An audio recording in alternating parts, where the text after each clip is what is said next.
Welcome everybody to Southampton and to Biological Sciences. Let me start off by introducing ourselves. My name's Keith Jones and I'm the head of Biological Sciences, and I'm joined here today by Dr. Lex Kraaijeveld, who's the Director of Education. And together what we're going to do for the next 40 or so minutes is tell you something about the degree programs that are on offer by our department. I'd just like to say that I was in your position about a week ago with my daughter visiting universities in the northeast, and I understand how busy you get on a day like this, and you've probably got lots of questions that you'd like to ask. If we are pushed for time at the end, which we probably are because there'll be another talk following this, please just follow us into Building 85, which is the one as you exit here on your left. It's where Biological Sciences lives. We've got lots of staff and students there, and Lex and I will also be there, and if there's any questions afterwards, it'll probably be a better place to ask us there. So, just by way of introduction, for those of you who are not from Southampton, we live in a wonderful city here in Southampton, rated nonetheless by PricewaterhouseCoopers as one of the most top cities in the country to live in. And on a day like this when the sun's shining, I guess I don't have to convince you too hard. We are a relatively prosperous and safe city. We are a student-friendly city, which for parents you can take as the code as safe in terms of crime. For students, you can take that as code for there's a lot going on, lots of nightlife and so on. It's a very active, student-friendly city. The university itself has around 24,000 students. Most of those are full-time students. We have a relatively compact campus, the Highfield campus where you're on today. If you do come to study in Southampton, all of your lectures, your seminars, your practical classes will be here on campus, on Highfield, and so will be no more than a 5-minute walk away. In fact, all of your practicals will be just over in Building 85 next to us, and hopefully you've already had an opportunity to see the laboratories, the laboratories on the very basement of Building 85. If you haven't, there's lots of demonstrations there today, so please do go along to Building 85 and see them. Just a little bit about money before we tell you a little bit more about the programs. We do obviously charge a standard fee that is probably no different to any of the other Russell groups you're going to visit. But we do have comprehensive support packages. Some of the details on here, I'm not going to go into it, but if you want some more information today, the place to go and visit is Building 40 and Building 34. So please go along and find them on your map. Okay, Biological Sciences, who we are. We've got about 45 members of academic staff, 46 probably now. We're actually recruiting at the moment, so by the time you join us next year, our plan is to actually have about 55 members of academic staff. Because we're a top Russell Group university, it comes as no surprise that the academics who are here are absolute research leaders in the field. And 3 of them are highlighted on here.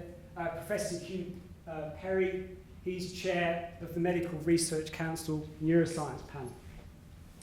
Professor Gail Taylor, she's a leading expert in biofuels and is very well known within the European Union for her work. And finally, Professor Guy Poppy, who's Chief Scientific Officer for the Food Standards Agency. So next time we have a horse meat scandal in burgers, it will be Guy that you'll be seeing on the TV. So in addition to those 45 members of academic staff, we have around 5 teaching fellows, who help out with the teaching and the practical classes. We have a whole host of technicians who help with both teaching and research. We have around 50 postdoctoral students who are, 50 postdoctoral researchers who are employed on research grants. We have, as a department, around 4 to 5 million pounds a year in research money that funds our research. We have around 100 PhD students who've finished their first degrees and are now embarked on their PhD. And we have a Masters in Research programme joint with Marwell Wildlife in the area of wildlife conservation. And hopefully you'll be joining us into a cohort of around 750 undergraduate students that are distributed amongst our programmes. So these are the programmes that Lex and I are going to tell you a little bit more detail about. And you can see that we offer both traditional 3-year bachelor programmes, which are on the left, and 4-year integrated master's programmes, which are the ones on the right. So with an integrated master's programme, it's an added year, the 4th year, onto that traditional 3-year structure. There's no gap. You graduate simply 12 months later than you would if you were finishing with a bachelor's in science. Pretty much for every 3-year degree programme that you see on the left, we have a corresponding 4-year option on the right. The only exceptions are in red, which is we only offer a 3-year bachelor's programme in pharmacology. There isn't a corresponding 4-year programme. And conversely, we only offer neuroscience at a master's level, or as an integrated master's degree, should I say. One of the things that Lex and I are going to emphasise today for you is, although we have what is initially perceived to be a bewildering array of degree programmes, you don't particularly have to worry too much about which programme you enter biological sciences with, because you do have an opportunity to change if you decide a particular degree programme is not for you. You have an opportunity to change at the end of your first year. We offer a relatively common degree programme in your first year, and that allows this flexibility to change. So if you're umming and ahhing about whether you're a biomedical sciences student or a biochemistry student, you simply don't have to worry, because you can swap and change at the end of your first year. And also, you don't have to worry about whether you want to do a master's programme if you don't want, because you have an opportunity to enrol in a master's programme, in the integrated master's programme, during your time here. The one caveat, of course, being that if our integrated master's programme becomes full, because we cap the numbers of integrated master's students, then unfortunately that option might not be available to you if you leave it quite late in your time here. So, in principle, our degree programmes span the spectrum of biological sciences, from the molecules and cells on the left-hand side, all the way through to ecosystems on the right. And I guess depending on what programme you choose and what your interests are, you'll be veering towards one end or the other.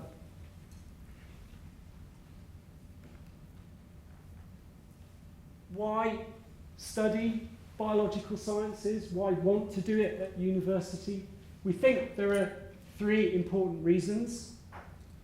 The first is that you actually like the subject of biology.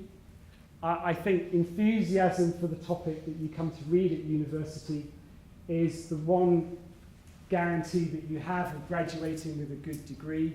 If you simply haven't got that enthusiasm when you start, you're going to quickly lose that enthusiasm during the course of the 3 years. And it's appreciated that you're all here today because you probably share that genuine enthusiasm for biology as a subject. The second is it's important. It has, as we're even more aware these days, biology research and biology knowledge is important on the international stage for various crises or developments and such things as Ebola and so on, sort of a testament to that. And the third, maybe the more mercenary aspect of this, is that you have very good job prospects when you graduate. There are over 4,000 companies in the UK that are in the field of life sciences. They employ nearly 100,000 people and they generate 19 billion in income. So it's a huge industry that you'd be joining. Okay, so I'm going to hand over to Lex, who's going to tell you a little bit more about the individual programs that we offer.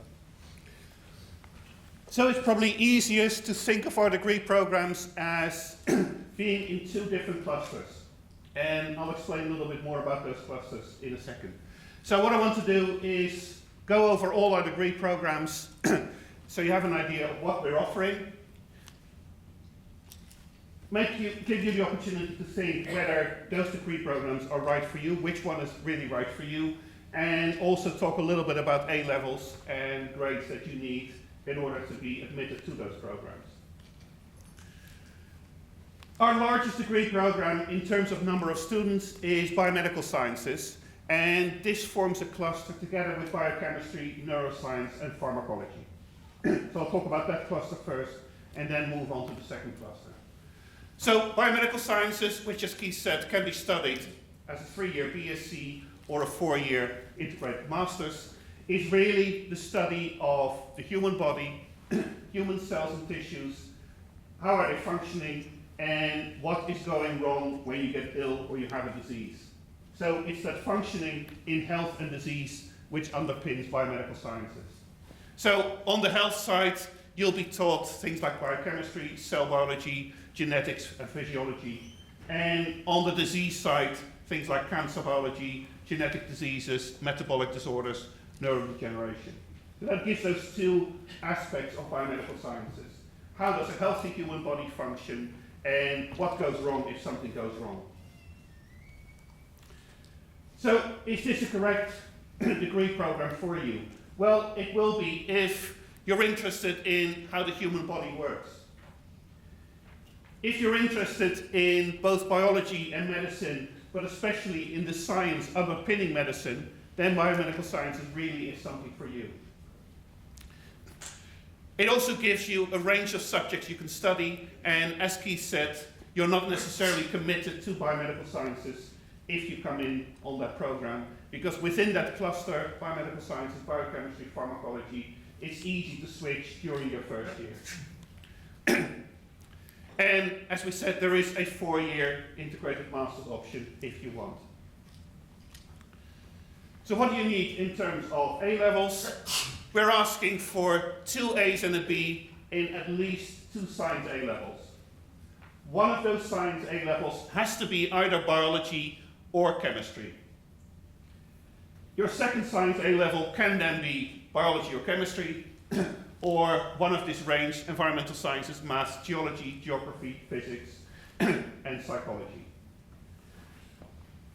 If you are a very bright student who only has biology or chemistry as an A-level at grade A, then we may still be able to offer you a place, possibly subject to interview.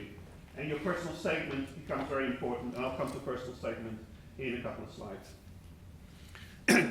So A-level combinations that work are included here. So you may have both biology or chemistry, you may have only biology or only chemistry with at least one other science A-level. So within that same cluster, we have biochemistry, neuroscience, and pharmacology. And biochemistry, again, offered both as a 3-year BSc and a 4-year MSci, is really the study of the molecules of life. RNA, DNA, proteins, and lipids. How are those molecules synthesized? How do they work together? How do they react together? Neuroscience, only offered as a 4-year MSci, is the study of the brain and the nervous system. Again, both in health, how does it work in principle, and think of neurodegeneration, think of Alzheimer's.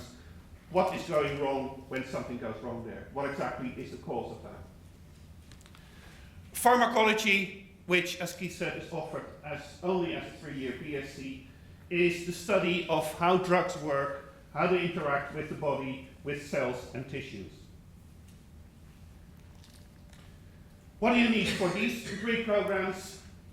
Again, 2 A's and a B in at least one science A level, and for these programs, chemistry is required, which certainly for biochemistry and pharmacology makes sense. So you don't necessarily have to have biology to come into biochemistry or pharmacology.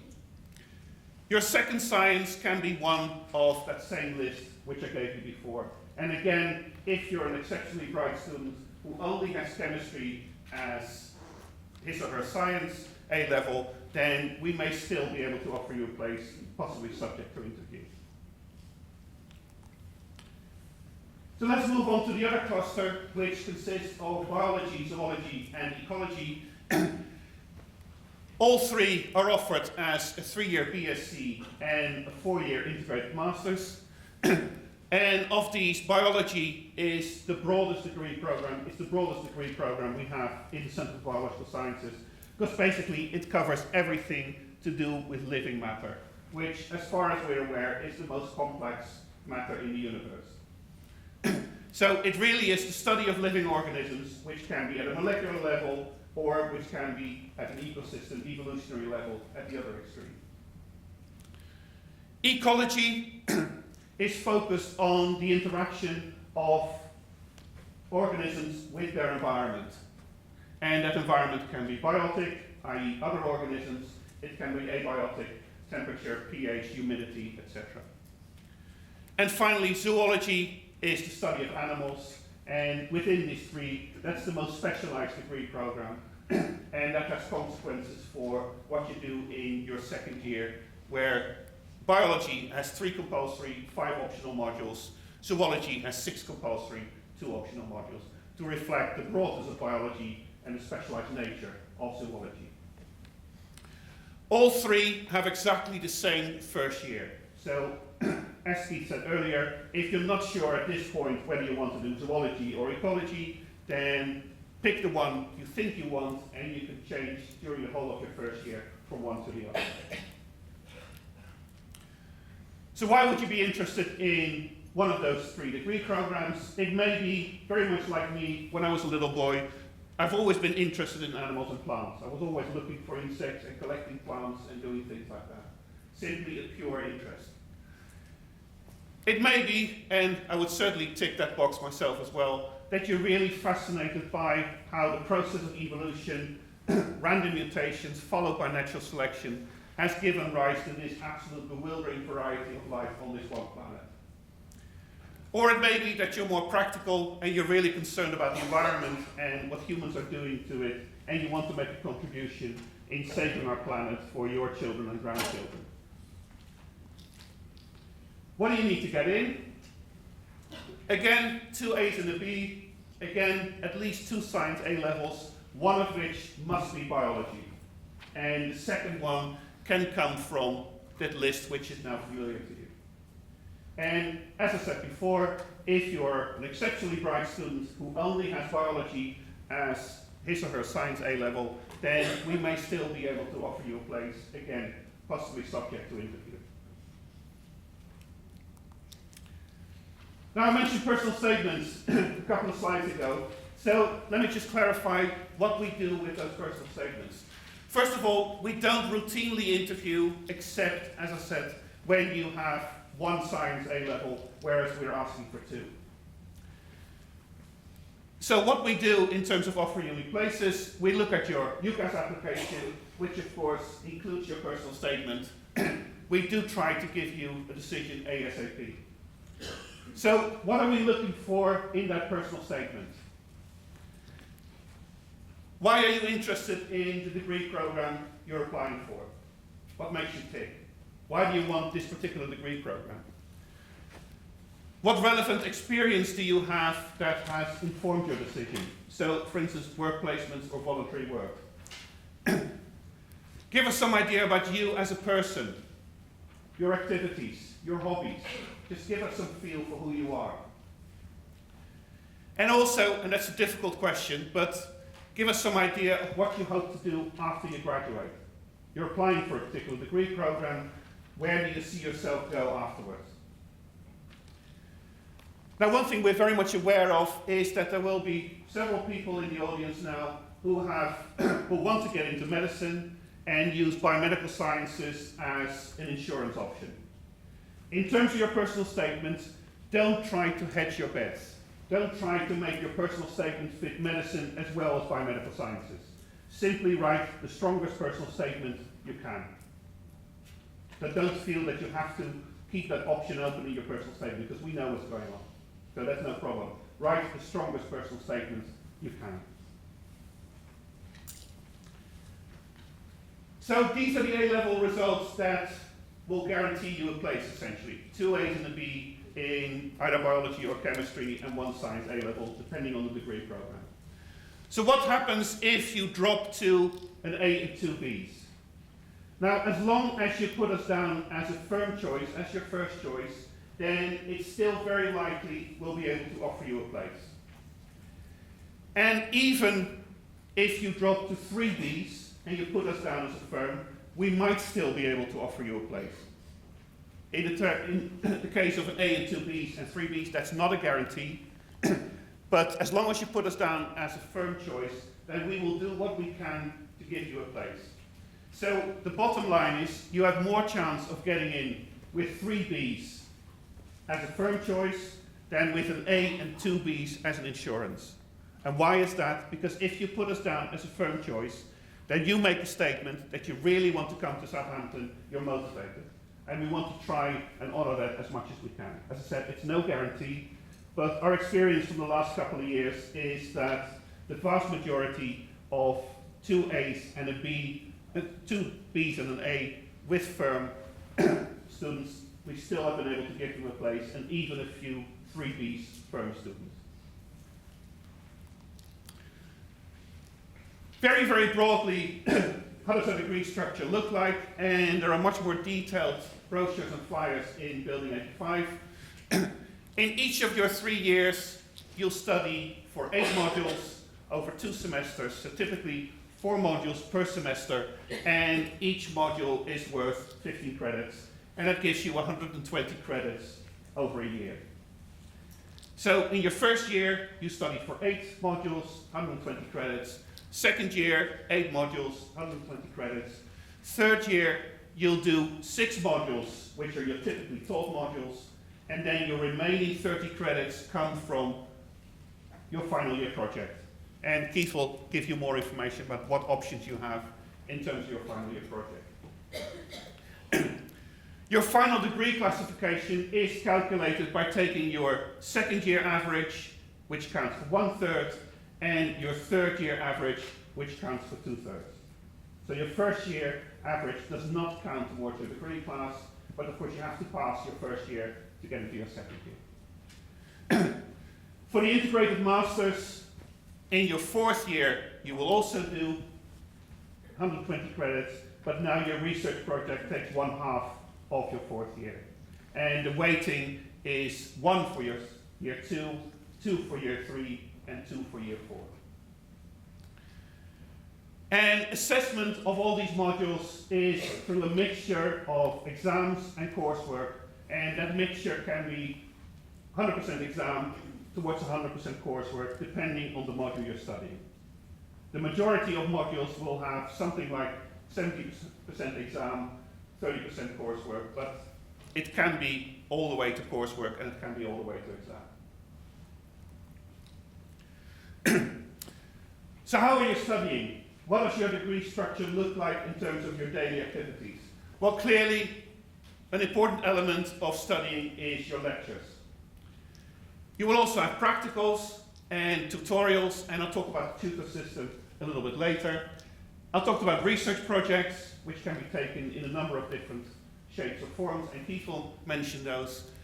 For those on the biology, zoology and ecology degree program, you'll have your field course, there will be research seminars, and very important, your independent study.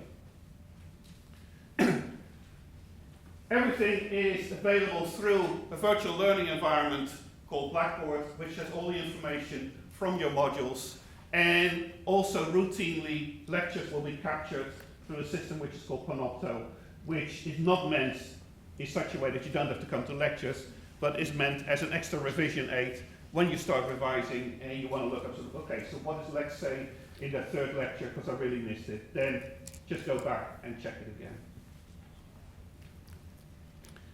So just to recap, one of the clusters, biomedical sciences, pharmacology, neuroscience, 8 modules each year. First year is essentially common for those degree programs, allowing switching, and the themes that you'll be taught throughout those years are very much on cell biology, genetics, physiology, metabolism, etc.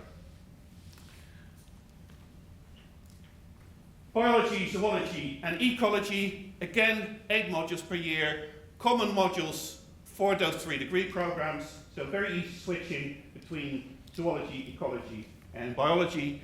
And this is a bit of bad news.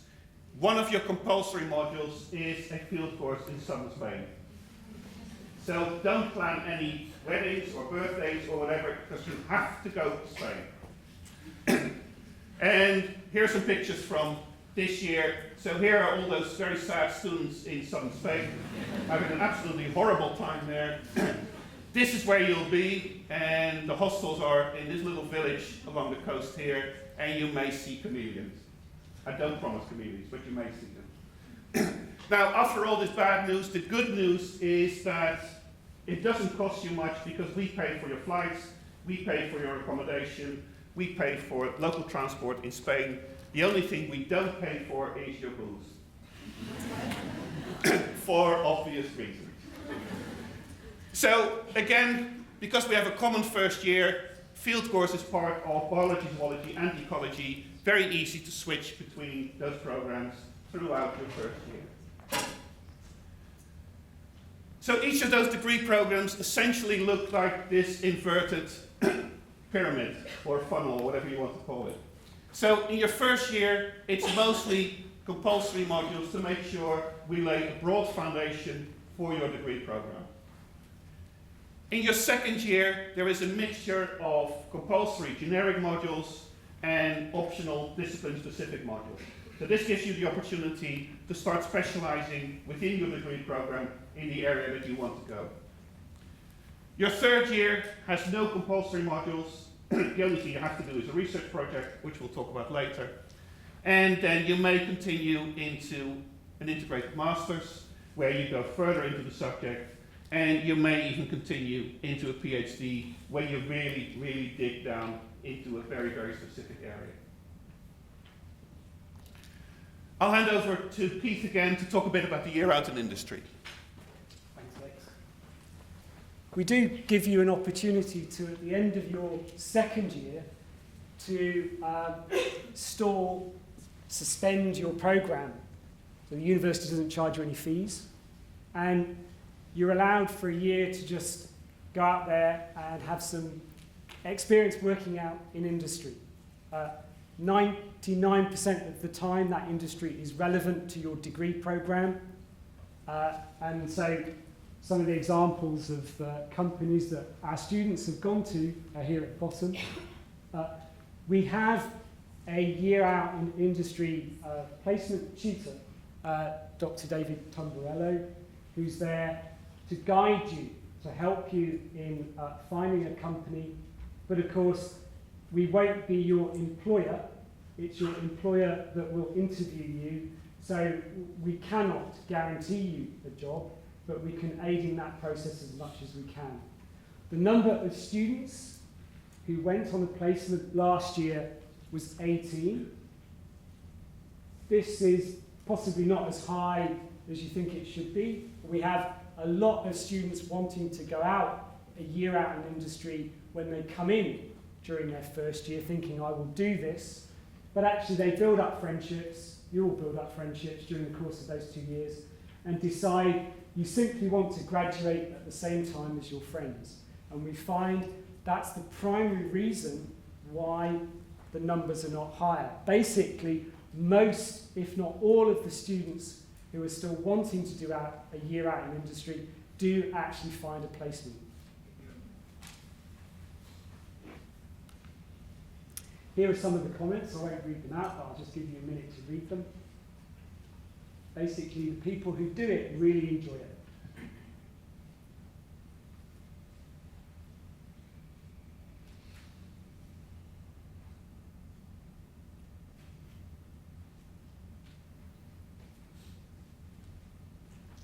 So it's something to think about, and we try and facilitate that process for you.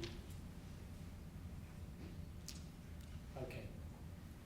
Whether you decide to have a year out in industry or not, the majority of you reach the third year, all of you will reach the third year, and you'll be then presented with a whole host of opportunities to study different modules. Only some of them are written here. There are far more options.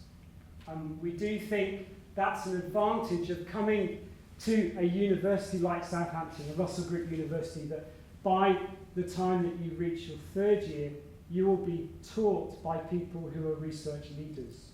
So they are at the forefront of research in these particular topics. So this is the majority of choices that are taken by students in the biomedical science, biochemistry, pharmacology, and neuroscience cluster. And here are the equivalent sort of options that are available in the biology, ecology, zoology. But of course there's overlap. There's not an absolute ban in swapping and changing.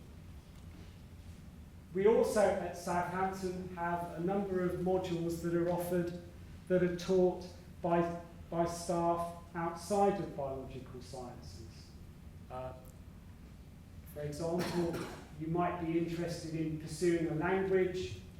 That's a possibility here. There are language modules run by the Modern Languages Department that you can take.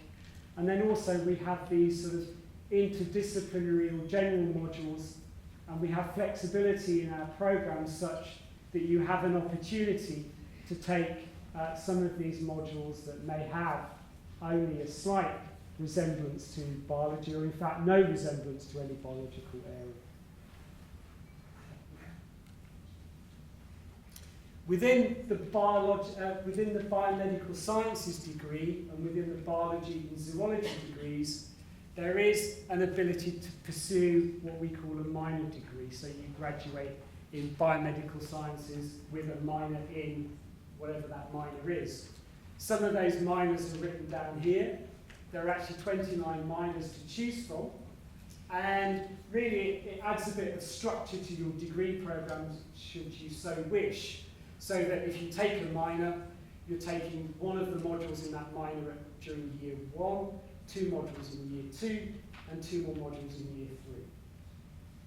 So you may want to have that formal element with a degree and a minor, or you may want to try one of those interdisciplinary ones just as a taster in your 3rd or 2nd year.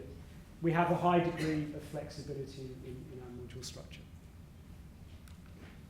Okay, final year projects.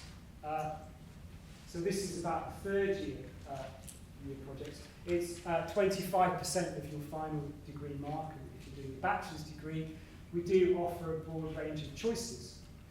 So we offer quite traditional choices, a laboratory or a field or a computer-based research activity in your 3rd year. A lot of people choose these traditional options because, of course, at this stage you're possibly thinking about a PhD, a master's degree, a career at the bench or in research. So very much in tune with your career aspirations. And we have a bewildering array of choices here because of the research breadth of our department. And this slide and the next gives you the titles of the research projects that were done by our graduating third years. So there's this one, and this one. There's something for everybody. But we also find increasingly a number of students obviously are thinking about destinations when they finish university outside of biology. They've enjoyed the biology degree, it's given that numeracy, analytical skills that employers love, but they have no desire to work in research. So we have a number of different options that might suit you at that stage. We have bioscience business, which is around, as its name suggests, sort of commercializing products in the biology area. So think of things such as getting pharmaceutical drugs to market. And we have a number of people who work in that area come and talk to you during the module about the research or the careers they do within the pharmaceutical industry. We also have a bioscience communication module, which is all about developing your communication skills, increasingly important these days, to be able to communicate science to a wide audience. And then also we have a bioscience education module, which is run jointly with schools and sixth form colleges in the local area. The fourth year, of course, has a more in-depth and extended research project. It counts to 50% of the fourth year mark. And that's true for all of these master's programs. What Lex and I haven't told you a little bit about is the joint master's programs in biology, marine biology, and chemistry and biochemistry. If you're particularly interested in those, the information is there in Building 85 next to us, and we can happily talk to you separate to this about the specifics of those degree programs. So this is a summary about what we think is important about what we can offer you.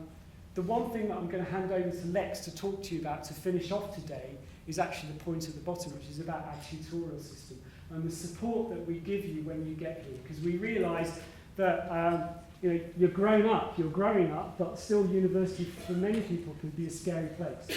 And there's a lot of adjustments to be made, and we're very mindful of that. So we really truly offer a very good tutorial system that guides you through university life. So I'll hand over to Lex to talk about that.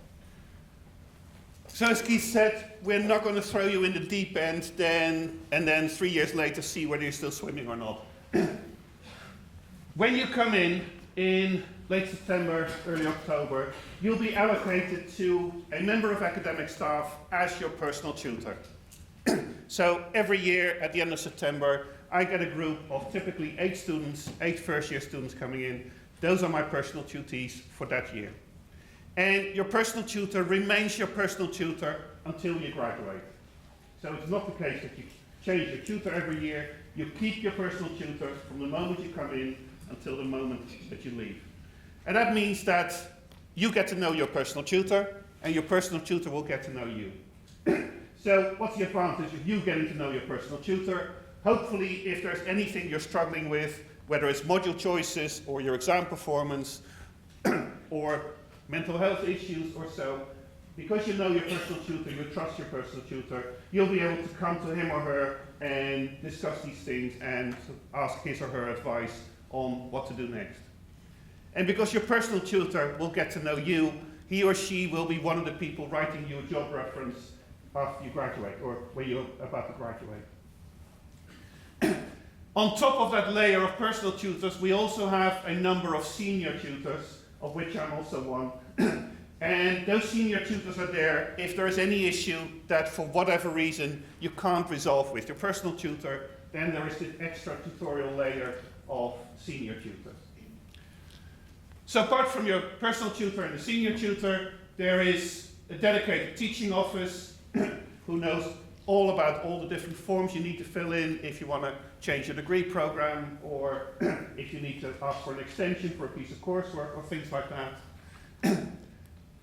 There is a system where we have parents and grandparents, and what that means is, apart from being allocated to a personal tutor when you come in, You will also have access to a pair of second-year students, who are your parents, and one or two third-year students, who are your grandparents, and you can ask them for advice on things which really have to do with student life, both inside and outside university.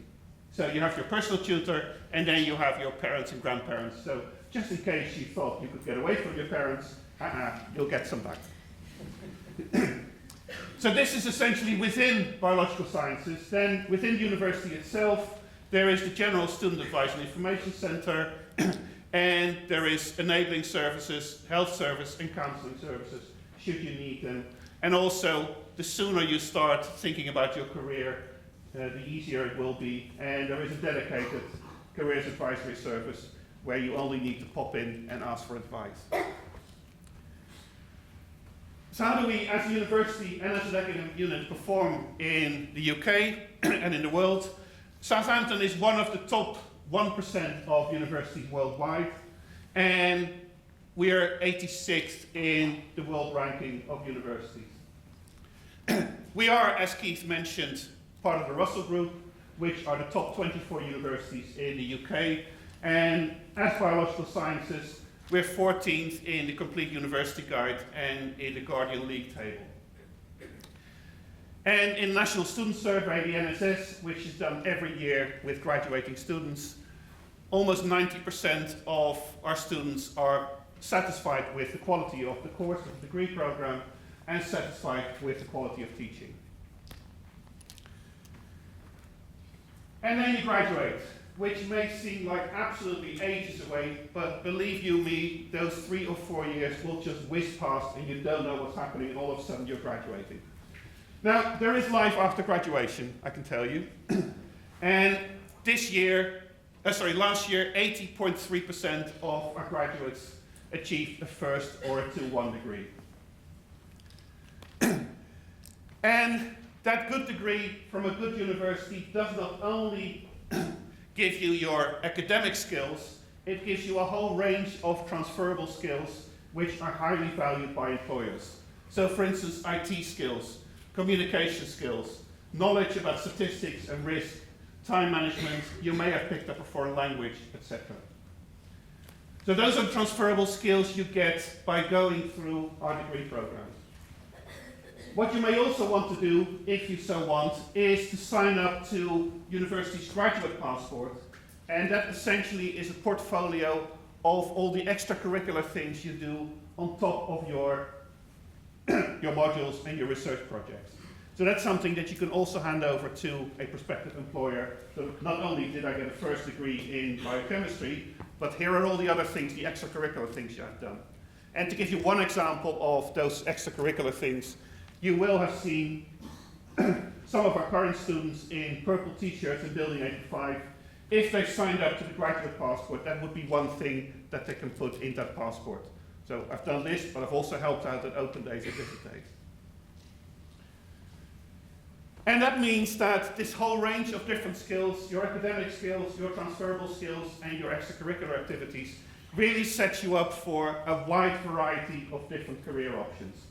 Not just in scientific research, but we see our students go into a whole range of different areas. And these are just some examples, including going into the city, going into financial district and earning more money than I do. So clearly that's not on, and we have to put a stop to that. These are data from the government data, who basically follow students when they graduate and see where they're going then. And 85 to 90% of our students on those degree programs, in the next year after graduation, they are either in work or in further study. So your employability probabilities are pretty good if you come to Southampton. What I want to suggest is that if you have any questions, that you come with us to Building 85, and we're more than happy to answer your questions. The reason is that we have to vacate this room and allow a second group to come in. So apart from us being there in Building 85, there's other academic staff, there's students, there's much more information about the modules, and in the teaching lab downstairs, there are some demonstrations. So we'll see you there.